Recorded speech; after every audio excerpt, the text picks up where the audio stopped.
All right, I am joined by UFC women's flyweight and rising star Casey O'Neill, who joins me from Houston, Texas, ahead of this weekend's UFC 271. Casey, thanks so much for joining us. How's it going out there? Going great. First fight week away from Vegas, so I'm enjoying everything, taking in a different city and everything, and it's beautiful here in Texas. I love it. Fantastic. Do you know what? I was thinking that though, your three UFC fights, of course, you're 3-0, undefeated, fantastic start in your career here. They've all been at the Apex, right, in Las Vegas? Yeah, yeah, they So have. this is your first time with a big crowd, full arena.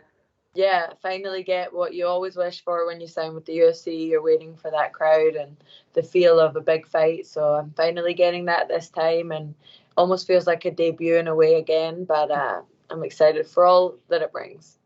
Are there any sort of extra jitters or nerves that come with that? You know, the big crowd, the big fight week feel, that kind of thing. Does it feel different? A little bit, but also I really love to perform in front of people, which is something that I always loved coming up in Australia. So not having that, I feel like it affected my performance a little bit. So I'm excited to get back to the me that Mm. I know and just Yeah. fight to impress the crowd and everything as well. So nerves as well, but also just like excitement. And I'm sure that the energy in the room will make everything go away as soon as the fight starts. It's funny that you say to fight like the you that you know, the you we've seen as the one that's been just sort of blazing through everybody and coming out with the performance of the night in your last fight. So it's working well for you so far. But I want to get to your fight with Roxanne, but first I want to get to know a little bit more about you and your journey, because I know you started very young in martial arts. So where did this love for martial arts and mixed martial arts come from? Well, my dad was always a fighter when I was growing up, so I just sit on the sidelines of the adults classes after school and watch him training. And then eventually, started standing up and practicing the moves on my own over in the corner. And the coach at the time recognized and let me jump in and train with my dad a little bit. And then I took it a little bit more seriously and started kickboxing around Scotland and England, basically just on that little amateur circuit. And we used to travel every weekend to a different event and fight. So that was fun growing up. And then when we moved to Australia, my dad started doing jiu-jitsu. So obviously I followed him into that and never looked back. Started following in every footstep that he made. He made an Australian and New Zealand MMA promotion. And then I started fighting for him, under him. So it all came from him, basically. My dad started it all and I just followed suit, but I did better than him, which I like to say.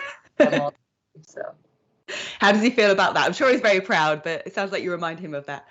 yeah, he is proud. He's actually here at the moment. This is only the Great. second one of my UFC fights that he's going to be at. So it's nice to have him in my corner and share the success with him. Oh, fantastic. So where does your dad live now? Is he back in Australia still? Because you're such an international woman, born in Scotland, right? And then moved to Australia at a young age. Are the family back in Australia?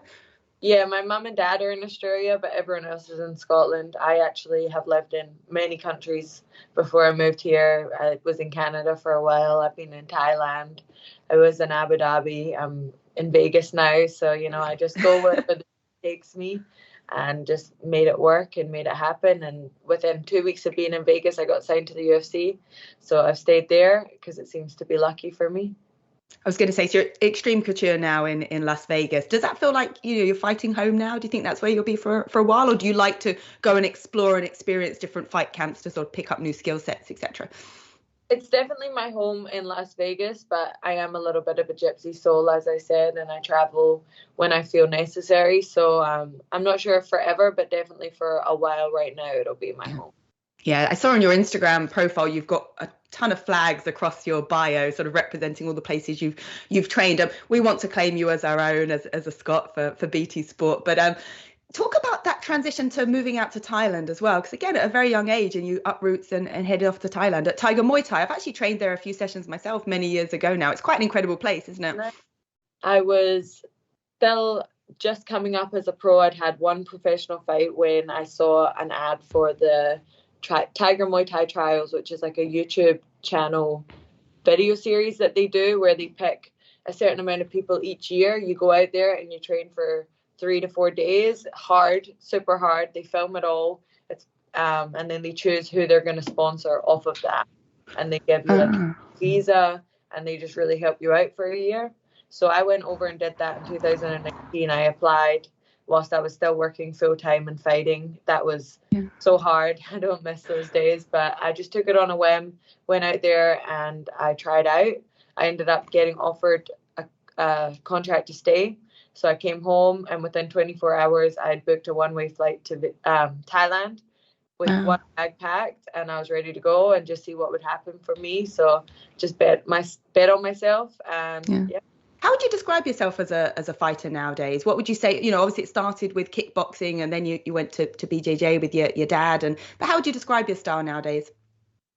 I think I'm just a mixed martial artist. I'm super well-rounded. You know, I'm that like new breed of fighter that's coming through, that's been doing everything for a long time, since a young age. So I go through waves, you know, where I like love striking so much more, and then I'll love jiu-jitsu for a while, and then I'll love wrestling. So it just depends what I'm feeling at the time, but I think that all of my skills are really good, and I'm able to hang with anybody anywhere the fight goes.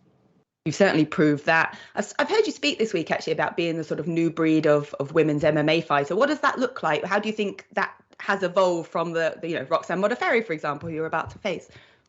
I think that the newer girls coming in are obviously a lot more well-rounded. We've been doing this since we were walking, you know, a lot of us that are coming through as well. And it's not just a skill to be tough anymore. You know, when you first started in women's MMA, it was like a badge of honor to be tough. And that just means that you get hit a lot. So I'm not trying to be known as a tough fighter. Like that was the thing back in the day, is that if you were tough as a girl, you would fight.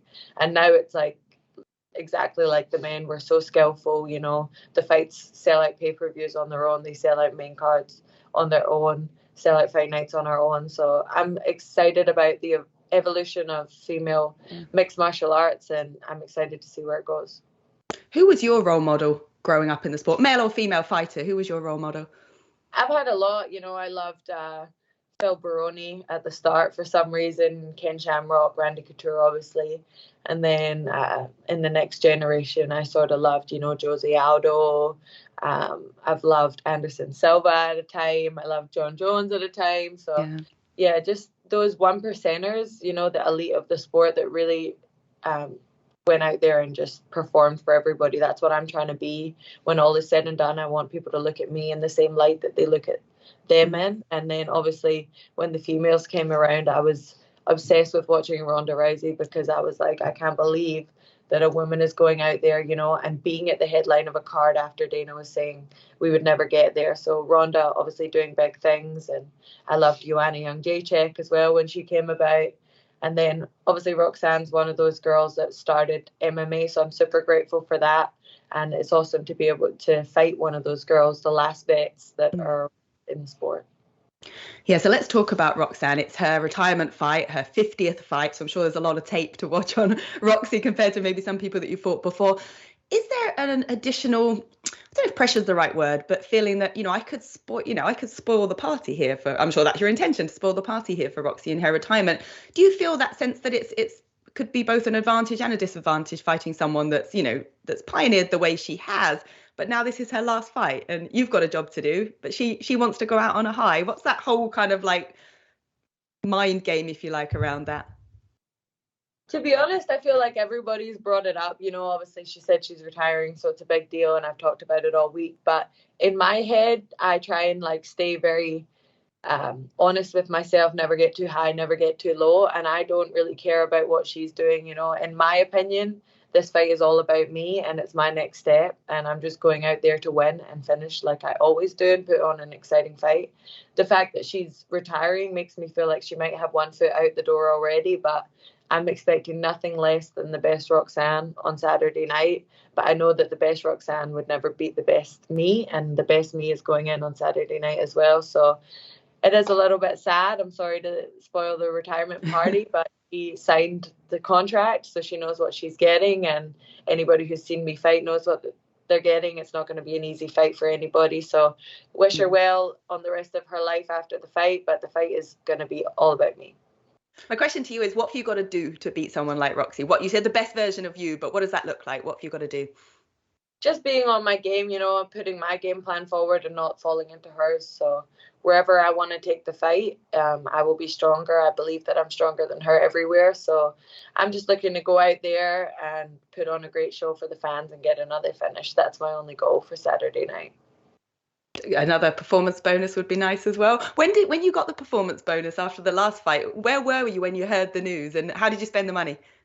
I was in my house actually getting ready to go out for dinner with my team, and then my manager called me and told me, and freaked me out a little bit because, you know, I got 2 finishes already and never got the bonus. So I was like, oh, maybe, you know, my fights aren't going to be bonus worthy. And then I got one and it was amazing. But I actually get taxed 30% of it because I'm not from America. Oh, no.